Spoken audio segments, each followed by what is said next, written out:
पाकिस्तान और जनूबी अफ्रीका के दरमियान दूसरा टी20 मैच हफ्ते को खेला जाएगा। खेले जाने वाले दूसरे टी20 मैच में भी पाकिस्तान की टीम में 3 बड़ी तब्दीलियां मुतवक्के। जीत के बाद भी टीम में बड़ी रद्द-ओ-बदल का इम्कान। दूसरे टी20 मैच में कौन से खिलाड़ी बनेंगे पाकिस्तान की प्लेइंग 11 का हिस्सा और कौन से खिलाड़ियों को रेस्ट मिलेगा, मुकम्मल तफसील इस वीडियो में।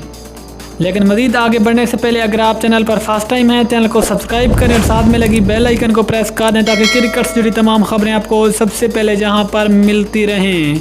अस्सलाम वालेकुम, वेलकम टू हुसैन स्पोर्ट्स। आपको मुकम्मल तफसीली बताएंगे, लेकिन उससे पहले अगर आप दुनिया का कोई भी क्रिकेट मैच अपने मोबाइल पर लाइव देखना चाहते हैं तो नीचे डिस्क्रिप्शन में एक ऐप का लिंक मौजूद है जिसका तरीका आपको स्क्रीन पर शो रहा है। इस लिंक पर क्लिक करके आप अपने मोबाइल के ऊपर लाइव मैच देख सकते हैं। अब आपको बताते चलें कि पाकिस्तान और अफ्रीका क्रिकेट टीमों के दरमियान टी20 सीरीज जारी है, जिसका एक मैच मुकम्मल हो चुका है और इस मैच में पाकिस्तान ने फतह हासिल की। अब दोनों टीमों के दरमियान दूसरा टी20 मैच 13 फरवरी बरोज़ हफ्ते को खेला जाएगा।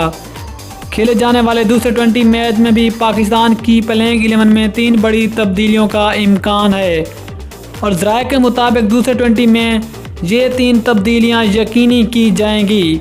इन 3 तब्दीलियों में इफ्तिखार अहमद, खुशदिल शाह और शाहीन शाह आफरीदी शामिल हैं। इन 3 तब्दीलियों में इफ्तिखार अहमद और खुशदिल शाह को नाक़िस कारकर्दगी की वजह से टीम से ड्रॉप किया जाएगा, जबकि शाहीन शाह आफरीदी को दूसरे मैच में रेस्ट दिए जाने का इम्कान है और इनकी जगह जिन 3 खिलाड़ियों को मौका मिलेगा उनमें hard hitter batsman Asif Ali, allrounder Aamir जमीन और फास्ट बॉलर हसन अली शामिल हैं, जो दूसरे 20 मैच में टीम का हिस्सा बन सकते हैं। तो दोस्तों, फिर आपके ख्याल में दूसरे 20 मैच में ये 3 तब्दीलियां कैसी रहेंगी, नीचे कमेंट में अपनी राय ज़रूर दें। मिलते हैं किसी अगली वीडियो में, तब तक के लिए अल्लाह हाफिज़। पाकिस्तान जिंदाबाद।